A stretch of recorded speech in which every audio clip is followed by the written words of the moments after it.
नमस्कार दोस्तों, आप सभी का स्वागत है हमारे YouTube चैनल मान्या लाल किताब रेमेडीज में। आज मैं आपके साथ बात करने जा रहा हूं धनु राशि के बारे में और आज का मुख्य टॉपिक होगा 7 से लेकर 30 जून 2025 ग्रहों का जो बड़ा परिवर्तन इस महीने होगा, उसका कैसा प्रभाव धनु राशि के जातकों के ऊपर रहेगा। दोस्तों, ये जो समय होता है ये अपनी चाल बदल कर रहता है। ना तो जीवन में हमेशा के लिए अच्छे दिन रहते हैं और ना ही बुरे दिन जो होते हैं वो रहते हैं। पीछे जो एक वर्ष का जो समय था, धनु राशि वालों ने कंपटीशन में बहुत ज्यादा परेशानियां उनको झेलनी पड़ी। कुछ लोगों को हेल्थ से रिलेटेड समस्याओं का सामना करना पड़ा और कुछ लोगों के ऊपर कोर्ट केस तक लग गया। अगर वो बात करें आपके व्यापार की तो वहां पर भी कुछ ज्यादा बचत नहीं हुई। और दूसरी बात करें तो आप लोगों को काफी सारी चीजों का सामना करना पड़ा। काफी संघर्ष वाला समय जो था वो धनु राशि के जातकों के ऊपर था। लेकिन वो कहते हैं जैसे समय एक जैसा नहीं रहता, अब समय जो है वो बहुत अच्छे तरीके से आपके पक्ष में आ चुका है। दोस्तों, यहां पर जो अनुभव आपको आपके लिए होने वाला है, आज हमने उसके बारे में आपके साथ डिस्कस करना है। आज इस वीडियो के माध्यम से मैं आपको बताऊंगा, अगर आप अपना बिजनेस करते हैं तो वहां पर स्थितियां कैसी रहेंगी, अगर आप नौकरी करते हैं तो आपका परफॉर्मेंस कैसा रहेगा, आपकी सेहत कैसी रहेगी, आपके करियर को लेकर टाइम कैसा रहेगा, आप अगर शादीशुदा है आपकी मैरिड लाइफ कैसी रहेगी, लव लाइफ कैसी रहेगी, आपके इन्वेस्टमेंट को लेकर ये टाइम कैसा रहेगा, अगर आप स्टूडेंट हैं तो आपके करियर को लेकर, अगर आप विदेश जाना चाहते हैं या विदेश में रहते हैं, तो इन तमाम पक्षों के ऊपर आपके लिए बहुत ही इंपॉर्टेंट जानकारी लेकर आया हूं। किसी भी पार्ट को आपने स्किप नहीं करना। दोस्तों, ये जो इंफॉर्मेशन होती है, ये जो जानकारी होती है, जिस लिए हम आप लोगों का मार्गदर्शन करते हैं, इसके लिए हम कठिन तपस्या करते हैं। बड़े एक्सपीरियंस के पश्चात ही हम आपके लिए वीडियो अपलोड करते हैं ताकि आप लोगों को आपका मार्गदर्शन जो है वो मिल सके। आइए जानते हैं, एक नई शुरुआत जो है वो धनु राशि के जातकों के लिए होने वाली है। यहां पर सबसे ज्यादा मायने रखता है कि आपके ऊपर किस ग्रह की महादशा या अंतरदशा चल रही है। फिर भी दोस्तों, हर चीज ज्योतिष शास्त्र में मायने रखती है। 50% गोचर के अनुसार चला जाता है और 50% आपकी महादशा, अंतरदशा, पड़तंत्र दशा, ये सारी ही चीजों के साथ जब कंक्लूजन निकलता है तो उसी के आधार के ऊपर हम आप लोगों के लिए वीडियो लेकर आते हैं। जिसके ऊपर अच्छी महादशा चल रही हो, अंतरदशा अच्छी चल रही हो, तो जब ग्रहों का गोचर पक्ष में होता है तो आप लोगों के लिए समय बहुत अनुकूल हो जाता है। लेकिन अगर किसी खराब ग्रह की भी अंतरदशा चल रही है या महादशा चल रही है, तो जो रिजल्ट आप लोगों को मिलना होता है उसमें कुछ परसेंट जो होती है वो कमी रह जाती है। आइए जानते हैं दोस्तों, आपके लिए ये जो नया परिवर्तन है, ये जो नई शुरुआत होगी आप लोगों के लिए क्या क्या लेकर आई है और कौन से रास्ते आपके लिए उचित रहेंगे और किन चीजों से आप लोगों को थोड़ा सा अपना बचाव करके चलना पड़ेगा। दोस्तों, हमने जो मैंने आपके कुंडली बनाई है, ये आपकी चंद्र राशि के अनुसार धनु राशि की कुंडली है। यहां पर चंद्रमा की बहुत बड़ी इंपॉर्टेंस होती है। अगर जन्म कुंडली में चंद्रमा मजबूत अवस्था में हो तो जब ग्रह गोचर पक्ष लेने लगे उस समय वो इंसान जो होता है अपनी मंजिल ढूंढ ही लेता है। लेकिन यहां पर मैं आप लोगों को बताऊंगा, जिनकी कुंडली में चंद्रमा कहीं नीच भाव में बैठे हैं या खराब भाव में बैठे हैं या पीड़ित अवस्था में बैठे हैं, उन लोगों को भी इस समय अगर वो थोड़ी सी हिम्मत कर लेंगे तो उनके रास्ते भी जो है वो साफ होने शुरू हो जाएंगे। मंजिल जो है वो दिखाई, हालांकि थोड़ा सा कम मिलेगा, लेकिन मिलेगा अगर आप हिम्मत करेंगे। आइए जानते हैं क्या अनुभव लेकर आया है ये जून 2025 का समय आप लोगों के लिए। दोस्तों, इस महीने राहु जो है आपके तीसरे भाव में गोचर कर रहे हैं। अभी अभी 18 मई 2025 को यह परिवर्तन हुआ है और आने वाले 1.5 वर्ष तक ये यहीं पर बैठे रहेंगे। दोस्तों, राहु तीसरे भाव में इस समय आपके साहस और पराक्रम को बढ़ाने वाला है। आप देखेंगे कि एक एनर्जी जो है, ये जो ग्रह होते हैं ये आपके ऊपर एक एनर्जी छोड़ते हैं, और जब तीसरे भाव में महापराक्रमी योद्धा राहु जैसा ग्रह बैठता है तो यहां पर वो आपके साहस और पराक्रम को इतना बढ़ा देगा कि आप अपने कार्यों को बड़ी हिम्मत के साथ करने आप जहां जहां पर अपनी हिम्मत इस समय दिखाएंगे वहां वहां से आपको लाभ मिलेगा। सो भयभीत होने का समय नहीं है। जहां से आपको जिन चीजों से आपको डर लगता था, भय लगता था, उन्हीं के समक्ष अगर आप निडरता से खड़े रहें, अपने डटकर फैसले लेंगे, तभी जाकर राहु जो है आप लोगों को बहुत ही अच्छा प्रभाव देगा, बहुत ही अच्छा रिजल्ट देगा। क्योंकि पीछे जो आप लोगों के साथ हुआ, कुछ लोगों का कॉन्फिडेंस बड़ा कम हो गया।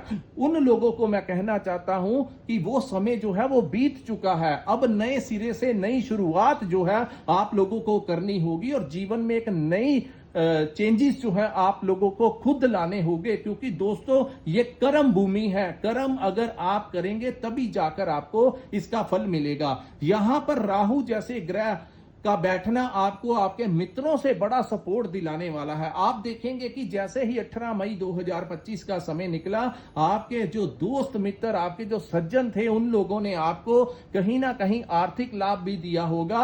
अगर किसी के नौकरी करनी है तो हो सकता है कि उसकी नौकरी के लिए उसके मित्र का बहुत बड़ा योगदान रहा हो। अगर आपकी कहीं पर कोई पेमेंट फंसा है तो आपके कोई जान पहचान वाला जो इंसान है, जो कि आपका मित्र है या जान पहचान वाला भी है, अगर वो कुछ काम करने में समर्थ है तो उससे बात कीजिए। इस समय आप अपने लिंक्स को कैश करने में सक्षम होंगे, या कि उस घर से भी आपको सपोर्ट मिलेगा जिस घर से आपको लगता है कि नहीं मिलने वाला। आप जाइए तो सही, बात कीजिए तो सही। आप लोगों को ये समय जो है वो, ये जो मैं प्रेडिक्शन कर रहा हूं आपको बताएगा कि जब समय साथ देता है तो सभी साथ देना शुरू कर देते हैं। तो यहां पर दोस्तों आपने किसी भी प्रकार से अपने कामों को नहीं टालना। आपकी जो मानसिकता होगी, आज के काम आज के ऊपर ही आप निपटाने में सक्षम हो जाएंगे।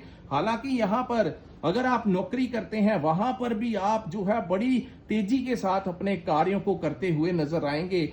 आपके जो शत्रु थे, जो आपको परेशान करते थे, आपको बॉस या कोलीग्स, इस समय बड़ी डिप्लोमेटिक तरीके से आप इन सभी लोगों को मैनेज कर लेंगे। यानी कि बॉस को कैसे मैनेज करना है, अपने राइवल्स, जो आपके बिजनेस राइवल्स थे, आपके समाज में, आपके परिवार में जो जो आपको परेशान करने की कोशिश करता था, इस समय राहु अपनी पावर के साथ उन सभी लोगों को मैनेज करते हुए नजर आएंगे। हिम्मत आपको करनी होगी। उसके बाद दोस्तों राहु की एक दृष्टि जो है यहां पर पड़ेगी दोस्तों। एक तो सप्तम भाव के ऊपर पड़ेगी, एक आपके भाग्य के भाव में पड़ेगी और एक आपके लाभ के भाव में पड़ेगी। तो हालांकि हमने राहु और केतु के बारे में अलग से वीडियो बनाई है, सो दृष्टियों की हम ज्यादा बात यहां पर नहीं करेंगे। उसके बाद हम बात करेंगे दोस्तों शनि ग्रह के बारे में। शनि जो है ये आपके चतुर्थ भाव में गोचर कर गए हैं। हालांकि ये गोचर जो है वो मीन राशि में हुआ है, लेकिन धनु राशि वालों को यहां पर बैठे शनि जो है एक परेशानी यहां पर ये करवा सकते हैं कि आपका जो आपकी माता की हेल्थ के ऊपर कोई ना कोई खर्च मेडिकल यहां पर आपका करवा सकते हैं। लेकिन यहां पर दोस्तों शनि जो है आपको कोई प्रॉपर्टी दिला सकते हैं, आपको कोई नया वाहन दिला सकते हैं। लेकिन प्रॉपर्टी को खरीदते या बेचते समय एक चीज का आपको ध्यान देना होगा, क्योंकि ये शनि है तो शनि थोड़ा ड्राई ग्रह की संख्या में आते हैं। तो कोई आपको सस्ती प्रॉपर्टी महंगे दाम में बेच सकता है, या आपकी महंगी प्रॉपर्टी जो है वो सस्ते दाम में ले सकता है, जिसके कारण आपको कुछ इरिटेशन हो सकती है। सो जो लोग नया घर लेना चाहते हैं या नई प्रॉपर्टी लेना चाहते हैं, बहुत ही ज्यादा अवेयर होकर ही अपने फैसले लीजिए। अचानक किसी के कहने के ऊपर ही इन्वेस्टमेंट मत कर देना, अन्यथा बाद में आपको वही चीजें परेशान कर सकती हैं। ये चीजें आपके साथ अगर हो रही हैं तो नीचे कमेंट करके जरूर बताइएगा। उसके बाद आपके घर में कोई नया वाहन आ सकता है। हालांकि घर में ये चतुर्थ भाव जो होता है ये हमारे घर का भी भाव होता है, हमारे सुखों का भाव होता है। तो वहां पर शनि जैसे ग्रह का बैठना कहीं ना कहीं सुखों में थोड़ी सी कमी लेकर आ सकता है। यानी कि आपको थोड़ी कभी कभी बेचैनी जो है वो महसूस करवा सकते हैं। उसके बाद दोस्तों पंचम भाव की बात करेंगे, जहां पर इस महीने शुक्र बैठे रहेंगे। पंचम भाव में शुक्र जब बैठते हैं तो ये किसी गोल्डन टाइम से कम नहीं होता। पंचम भाव जो होता है वह हमारी संतान का भाव होता है। तो आपको संतान प्राप्ति के यहाँ पर वो योग बनाएंगे। आपकी संतान से रिलेटेड उनको कोई अगर आपकी संतान के स्टडी का मामला है तो वहां से कोई खुशखबरी मिल सकती है। आपकी संतान जो है उनको उनके करियर को लेकर कोई रास्ता उनको मिल सकता है, उनको नौकरी मिल सकती है। कहीं ना कहीं शुक्र के यहाँ पर विराजमान होने से आपको संतान सुख से वृद्धि होगी, आपकी संतान की शादी हो सकती है, या किसी भी चीज के लिए अगर आप परेशान हैं तो यहाँ पर बैठे शुक्र के कारण आपको आपकी संतान भाव से भी काफी लाभ जो है मिलने वाला है, यानी कि खुशखबरी जो है आपकी संतान पक्ष से भी आपको प्राप्त होगी। दूसरा, इस भाव को मैनेजमेंट का भी भाव कहा जाता है, तो शुक्र जैसे शुभ ग्रह का बैठना कहीं ना कहीं आपकी मैनेजमेंट जो है वो बहुत ही एक्टिवली आप काम करोगे। हर प्रकार की परिस्थिति को कैसे मैनेज करना है, अपने जॉब में, अपने बिजनेस में इन्वेस्टमेंट कहां पर करना है, शॉर्ट टर्म पीरियड में करना है, लॉन्ग टर्म पीरियड में करना है, तो शुक्र जो है यहां पर आपके दिमाग को, क्योंकि ये आपकी बौद्धिक क्षमता का भाव है, आपकी इंटेलिजेंसी का भाव है, तो शुक्र जब यहां पर बैठते हैं तो दोस्तों आप लोगों की इंटेलिजेंसी को वो बढ़ाते हैं। तो आप लोगों को अपने आप महसूस हो जाएगा कि यहाँ पर इन्वेस्टमेंट करना है। लेकिन यहां पर शुक्र के आने से आप लोगों को, अगर आपने शेयर मार्केट या स्टॉक मार्केट में कोई पुराना इन्वेस्टमेंट किया हुआ है और अगर शुक्र की महादशा या अंतरदशा चल रही है तो इस समय आपको शेयर मार्केट और स्टॉक मार्केट से अत्यंत लाभ मिलने वाला है। यहां पर शुक्र के बैठने से आप कहीं पर घूमने फिरने का टूर लगाने का प्रोग्राम बना सकते हैं। आपकी लाइफ में कोई लव पार्टनर आपको आ सकता है। अगर ऑलरेडी आपका कोई लव पार्टनर है तो उनके साथ कहीं पर घूमने फिरने का टूर आपका लग सकता है। तो कुल मिलाकर देखा जाए तो पंचम भाव से आपको अत्यंत लाभ मिलेगा और आपके लाभ भाव के स्वामी का पंचम भाव में बैठना आपकी सोर्स ऑफ इनकम में वृद्धि करने वाला है। यानी कहीं ना कहीं इस महीने आपको पैसा आने की बहुत ज्यादा संभावनाएं दिख रही हैं, चाहे वो आपका व्यापार हो, चाहे कोई पुराना इन्वेस्टमेंट हो, चाहे कोई नया कार्य शुरू किया हो, कहीं ना कहीं आपके हाथों में पैसा जो है वो आने वाला है और मूड बड़ा रोमांटिक जो है वो रहने वाला है। उसके बाद हम बात करेंगे दोस्तों 15 जून तक सूर्य जो है वो आपके छठे भाव में गोचर करेंगे। तो छठे भाव में सूर्य का बैठना, याद रखना ये डेट्स जो मैं आपको बता रहा हूं, 15 जून 2025 तक आप लोगों को अगर कोई सरकारी कार्यालय से कोई काम है तो वहां का प्रशासन जो है आपका सपोर्ट करेगा, आपके पिता को आपका लाभ मिल सकता है। आपको अगर कोई पॉलिटिकल पार्टी से जुड़े हुए हैं, किसी राजनीति के साथ जुड़े हुए हैं, किसी धार्मिक संस्था के साथ जुड़े हैं, किसी सामाजिक एनजीओ के साथ जुड़े हुए हैं, तो इस समय आपको मान सम्मान में वृद्धि होगी। और यहां पर जब सूर्य जैसे अग्नि तत्व के ग्रह बैठते हैं तो दोस्तों ये जो छठा भाव होता है ये रोग, ऋण और शत्रु का भाव होता है। आपका अगर कोई लोन अटका हुआ था तो लोन की अप्रूवल जो है आप लोगों को ये करवा के जाएंगे। उसके बाद अगर लोन उतारना चाहते हैं तो कोई रास्ता आपको बताकर जाएंगे।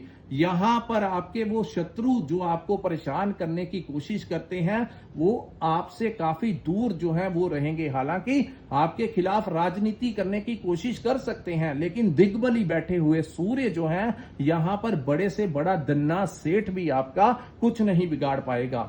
उसके बाद दोस्तों यहां पर बात करूंगा आपकी सेहत की, तो सेहत में सुधार होता हुआ दिखाई देगा। कुछ लोगों को पिछले वर्ष सेहत से रिलेटेड काफी परेशानियों का सामना करना पड़ा था। उन लोगों के रोग जो हैं अगर छोटी मोटी मेडिसिन के साथ या किसी भी प्रकार से सूर्य का यहां पर बैठना आपको फिजिकली फिट करके जाएगा। यानी छोटी छोटी प्रॉब्लम्स जो आपके अंदर चल रही थी उनको खत्म करेगा और आप अपने कार्यस्थल के ऊपर बड़े ही तेजी के साथ काम करते, बड़ी ऊर्जा के साथ काम करते हुए नजर आएंगे। उसके बाद दोस्तों सूर्य जो है आपके सप्तम भाव में गोचर कर जाएंगे। यहां पर गुरु बैठे हुए हैं दोस्तों, आपके लगन के स्वामी का सप्तम भाव में बैठना आप लोगों के लिए अति शुभ परिणाम लेकर आएगा, क्योंकि अब गुरु जो है उन्होंने छठा भाव आपका 14 मई से छोड़ दिया है। अब जाकर आपके व्यापार में यहां पर वो वृद्धि करेंगे और बुध जो है वो 6 जून 2025 को छठे भाव को छोड़कर सप्तम भाव में आ जाएंगे। सो जो आपके खर्च रेगुलर हो रहे थे उनके ऊपर कहीं ना कहीं विराम चिन्ह लगने वाला है और सेविंग जो है आप लोगों को ही अच्छी हो सकती है। यहां पर दोस्तों गुरु और सूर्य, हालांकि अकेला सूर्य यहां पर बैठ जाए तो ये नीच भाव में माना जाता है, लेकिन जब भी गुरु और सूर्य बैठ जाते हैं तो यहां पर वो बहुत ज्यादा ज्ञानी बना देता है। यानी कि ये जो सप्तम भाव है ये आपके बिजनेस का भी भाव है, तो बिजनेस को किस प्रकार से मैनेज करना है वो ज्ञान, वो बुद्धि आपको ये युति देगी। और सूर्य बुध की युति आपके कम्युनिकेशन स्किल्स को बहुत ही ज्यादा इंप्रूव कर देगी। बुध यहां पर 22 जून 2025 तक यहां पर विराजमान रहेंगे। सो गुरु सूर्य का मिलन जो है वो आप लोगों को बहुत अच्छा ज्ञान देगा। लेकिन फिर मैं कहता हूं सूर्य यहां पर अपना, क्योंकि सूर्य जब भी किसी भाव में बैठते हैं तो वो अपना प्रभाव देते ही देते हैं और अन्य साथ में बैठे ग्रहों की ज्यादा चलने नहीं देते। यहां पर हालांकि गुरु उनको शुभ करने की कोशिश करेंगे, लेकिन फिर भी कहीं ना कहीं आपको अपने पार्टनर की सेहत का ध्यान रखना होगा और आपको उनके साथ किसी भी प्रकार के वैचारिक मतभेद में नहीं उलझना है सूर्य यहां पर बैठने से, क्योंकि सूर्य जो है काल पुरुष की कुंडली में सप्तम भाव जो है उसमें वो नीच अवस्था में चले जाते हैं। 15 के पश्चात सूर्य का यहां पर बैठना, आप लोगों को 15 तारीख के पश्चात किसी के साथ विवाद नहीं करना है, किसी बड़े लालच में नहीं आना है कि अपने बॉस के बारे में किसी के साथ फोन के ऊपर बात नहीं करनी है, अन्यथा कोई ना कोई आपकी रिकॉर्डिंग करके सामने वाले को बता सकता है जिसके बाद आपको हरासमेंट हो सकती है। कोई ऐसा कार्य मत करना क्योंकि सूर्य रेपुटेशन के कारक है। प्रथम 15 दिन बहुत अच्छी अवस्था में रहेंगे, आप लोगों को मान सम्मान मिलेगा, आप लोगों को यश मिलेगा और आपकी सेहत अच्छी रहेगी, ऊर्जा अच्छी रहेगी। लेकिन 15 के पश्चात सूर्य का सप्तम भाव में आना, कहीं ना कहीं अपनी नीच राशि में रेपुटेशन सरकार के कारक का आना, अगर बिन बात आपने उलझने की कोशिश की तो यहां पर सूर्य, ये प्रेडिक्शन उन लोगों को ज्यादा इंप्लीमेंट करेंगे जिनके ऊपर सूर्य अगर आपकी कुंडली में नीच भाव में है या किसी अंतरदशा महादशा में चल रहे हैं तो सूर्य ज्यादा इंप्लीमेंट होंगे। ज्यादा भयभीत होने की जरूरत नहीं है। जितने भी रविवार आगे को आए 1-2 महीने के लिए 15 जून से लेकर 15 अगस्त तक जितने भी रविवार आए दोस्तों, आप लोगों को चाहिए हर रविवार के दिन गुड़ का दान जो है आप गौशाला में करते रहें, मंदिर में करते रहें, आप जहां भी कर सकते हैं, जहां पर जाकर आपकी सेटिस्फेक्शन होती है, आप जिस भी धर्म से रिलेटेड क्यों ना हो। गौशाला मैंने इसलिए कहा क्योंकि उसी समय तुरंत आपके हाथों से वो जो चीजें हैं वो डोनेट हो जाएंगी। अगर आप कहीं पर छोड़ के आएंगे तो पता नहीं उसका इस्तेमाल कौन कब करेगा, लेकिन अगर आप गौशाला में जाएंगे तो अपने हाथों से रविवार के दिन अगर ये कार्य करेंगे तो काफी चीजें जो हैं वो कंट्रोल में हो जाएंगी। इस समय काफी जो ग्रह हैं आपकी राशि की तरफ देख रहे हैं, बुध गुरु सूर्य आपकी राशि की तरफ दे रहे हैं। यहां पर सबसे बड़ा लाभ उन लोगों को होगा जिनका कंसल्टेंसी का काम है, टूर एंड ट्रैवल का काम है, उन लोगों को तो यहां पर बहुत ज्यादा लाभ मिलेगा। अगर आपका कार्य किसी विदेशी कंपनी के साथ जुड़ा है, अगर आप मल्टीनेशनल कंपनी में काम करते हैं, अगर आपने कोई ज्वाइनिंग करनी है तो आपकी वहां पर करवा सकते हैं। काफी हद तक आपको यहां पर बिजनेस के पर्पज से लाभ मिलेगा। लेकिन पार्टनरशिप में काम कर रहे हैं तो आपस में छोटी छोटी बातों को लेकर आपको इग्नोर करना होगा। पति पत्नी में भी आपस में छोटी छोटी बातों को लेकर इग्नोर करना होगा। उसके बाद दोस्तों बात करेंगे, काफी सारे ग्रह जो होंगे वो आपकी लगन की तरफ देख रहे हैं। इस समय गुरु सूर्य बुध आपकी लगन की तरफ देख रहे हैं। शनि जो है उनकी 10वीं दृष्टि आपके लगन के ऊपर है। यहां पर दोस्तों केतु की जो दृष्टि है वो भी आपके लगन के ऊपर है। सो काफी सारे ग्रह जो है, सो धनु राशि बहुत ज्यादा इस समय कुछ ना कुछ क्रिएटिविटी का कार्य कर सकती है। यानी कि बहुत सारी चीजें जो हैं आपके साथ नए सिरे से घटित होने की आशंकाएं जो हैं वो दिखा रही हैं। दोस्तों ज्योतिष शास्त्र जो होता है इसके माध्यम से हमें बहुत कुछ जो है वो देखने को मिलता है।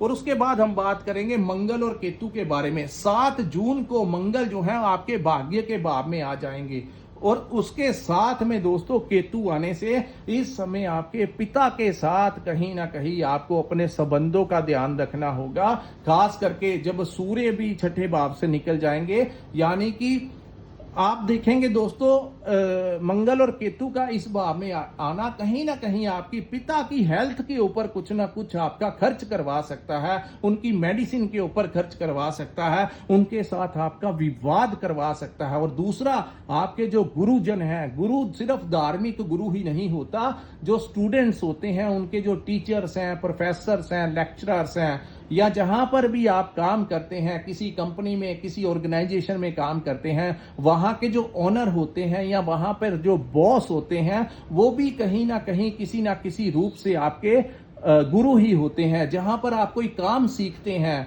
चाहे अपने व्यापार के लिए, तो वहां पर भी जो वो शख्स हैं वो आपके गुरु हैं। तो आपकी अवस्थाएं ऐसी बन सकती हैं दोस्तों, ये अंगारक दोष जो है आपके भाग्य के भाव में बनने से इस समय आप लोगों को एक फायदा भी जरूर होगा। लेकिन पहले मैं आपको इन चीजों को बता दूं, किसी के साथ आपने उनके साथ बहस नहीं करनी, उल्टा उनका आशीर्वाद लेकर चलेंगे तो ये अंगारक दोष आपके लिए ज्यादा खराब नहीं होगा। इस समय आपका भाग्य उदय जो है वो आप देखेंगे कि आपका भाग्य जो है वो वेस्ट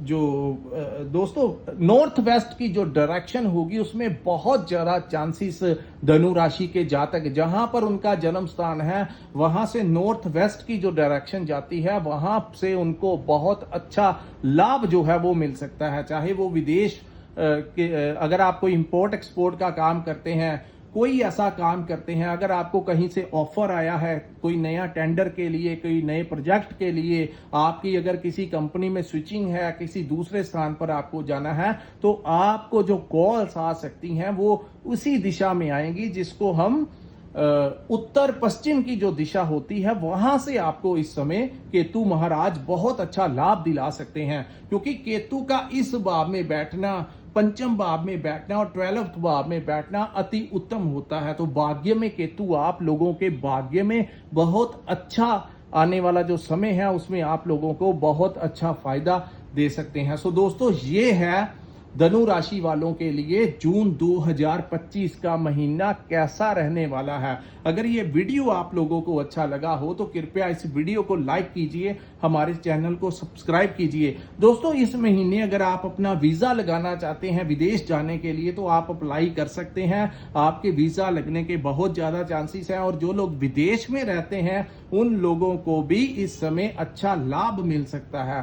सो विदेश के लिए अच्छा है, आपकी स्टडी के लिए अच्छा है, आपकी मैनेजमेंट के लिए अच्छा है, आपका कॉन्फिडेंस, आपका साहस पराक्रम जो है वो बढ़ने वाला है। सो कुछ चीजें जो हैं आप लोगों के लिए बहुत ज्यादा प्रॉफिटेबल होंगी। एक नए परिवर्तन के साथ धनु राशि के जातकों के लिए धीरे धीरे करके अंधेरा दूर होता जाएगा और रोशनी की तरफ धनु राशि का आगमन होगा। सो दोस्तों, ये था। अगर आपने अपनी जन्म कुंडली का विश्लेषण करवाना होगा, अगर आपके पास अपनी डेट ऑफ बर्थ और टाइम है और आप चाहते हैं अपनी कुंडली के बारे में जानना, तो कृपया हमारी जो स्क्रीन के ऊपर नंबर दिया है वहां पर आप हमारे साथ संपर्क करके अपनी कुंडली के बारे में विश्लेषण करवा सकते हैं। इसी के साथ इस वीडियो को मैं विराम लगाता हूं। नमस्कार, जय माता दी।